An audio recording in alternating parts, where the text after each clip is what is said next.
আসসালামু আলাইকুম গাইস, কেমন আছেন আপনারা সবাই? আপনাদের জন্য আমি আজকে বুটবুটি দিয়ে ইলিশ মাছের একটা রেসিপি নিয়ে আসছি। দেখুন, ইলিশ মাছটা সুন্দর করে একটু হলুদ মরিচ লবণ দিয়ে ভালো করে আমি তেলটা গরম হয়েছে চুলার মধ্যে দিয়ে দিছি। আর যখন একটা পিঠ হয়ে গেছে আমি ইলিশ মাছটা সুন্দর করে উল্টাইয়া দিছি। তো উল্টাইয়া এইভাবে করে আমি সবটি ইলিশ মাছ ভাজা একটা সাইডে রেখে দেবো। তো ইলিশ মাছটি ভাজা হয়ে গেলে আমি কিন্তু এখানে তরকারিটা বসাইতে যাবো।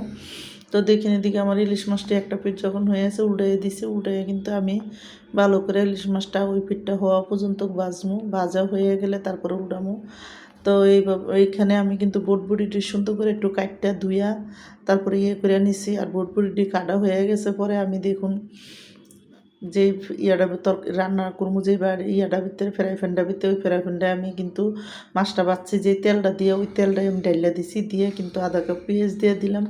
এবার পেঁয়াজটা দিয়ে সুন্দর করে এই পেঁয়াজটা আমি ভালো করে একটু ভাজা ভাজা করবো।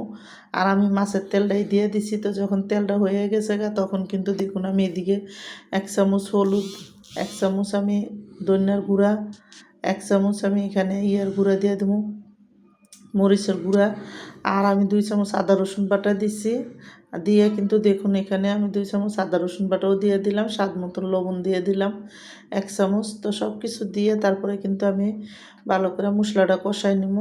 আর মশলাটা দেখুন এদিকে সুন্দর করে যখন কষানো হয়ে যাব ভালো করে, তখন আমি কিন্তু উঠামো। আর আমি কিন্তু এখানে মশলাটা একটু পানি দিছিলাম, পানি দিয়ে ভালো করে যখন কষা হয়ে গেছে তারপরে কিন্তু আমি উঠাইয়া দেখুন সিমি মটরটা দিয়ে দিছি। আর আমি কিন্তু এখানে নতুন আলু আর সিমি মটর দিয়া এই তরকারিটা রান্না করবো। তো দেখুন এখন সুন্দর করে সিমি মটর আর নতুন আলুটা দিয়ে দিছি। দিয়ে কিন্তু আমি এখানে নতুন একটু কাঁচা কাঁচা দেখে যে টমাটোটা থাকে ওই টমাটোটাও আমি কাটটা দেখুন এখানে কয়েকটা দিয়ে দেবো। তো একটু কাঁচা কাঁচা টমাটোটা দিলে এই তরকারিটা খাইতে আরও ভালো লাগবে, এই জন্য আমি দিছি একটু আদা কাঁচা পাকা মিলিয়ে। দেখুন আমি 3টা টমাটো এখানে কাটতে দিছি। তো আমি একটু বেশি করে টমাটো দিছি। আর দিয়ে কিন্তু এখন আমি এই সিমি মটর আর এই আলুটার সাথে ভালো করে কষাই নিব টমাটোগুলো। আর ভালো করে কষাইয়া তারপরে কিন্তু আমি এখানে ঝোলের জন্য পানি দিব। তো দেখুন এদিকে সুন্দর করে লাড়া দিয়ে দিলাম মশলাটা দিয়েও কিন্তু আমি কিন্তু সুন্দর করে এখন একটু পানি দিয়ে দিছি ঝোলের জন্য। আর একটা বাটি দিয়ে 1 বাটি পানি দিছি। দিয়ে কিন্তু ইলিশ মাছটি উপরে দিয়ে দেবো সব। তো সবটি ইলিশ মাছ উপরে দিয়ে তারপরে করবো। তো আমার এই ইলিশ মাছটা একটু ছোটো ইলিশ মাছ, এই জন্য কিন্তু আমি সিমি মটর দিয়ে রান্না করতেছি। আর আমি কাঁচায় দেখুন এখানে তেলও দিয়ে দিছি আর একটুখানি পানি দিয়ে দিছি।